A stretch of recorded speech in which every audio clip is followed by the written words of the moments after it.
Guys, কেমন আছেন আপনারা? আমার নাম সুইসা আর আপনারা দেখছেন শুভজিৎ ব্লগ। সো গাইস, আজকে আমি এসে বসে পড়েছি একটি ব্র্যান্ড নিউ ব্লগে। আর আজকে আপনারা দেখতে পারবেন নাটোরের শ্রীমন মহাপ্রভু মন্দিরের নামযজ্ঞ অনুষ্ঠান শুরু হয়েছে এবং যার প্রথম দিনের কিছু ক্লিপস এখন আমি আপনাদের দেখাবো। এবং যদি পছন্দ লেগে থাকে তাহলে অবশ্যই লাইক, কমেন্ট এবং শেয়ার করুন। সো গাইস, চলো শুরু করা যাক।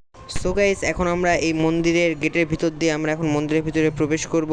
দেন তোমাদেরকে দেখাচ্ছি যে ভিতরে কি কি হচ্ছে। সো গাইস, মন্দিরের ভিতরে প্রবেশ করার পর দেখা যাচ্ছে যে একজন লোক সবার কপালে তিলক দিয়ে দিচ্ছে।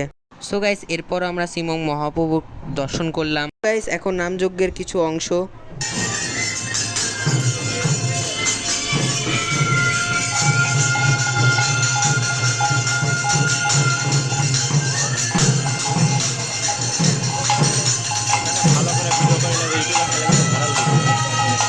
এটাই তো করেছি। শটের মতো নাও কিভাবে করতে হবে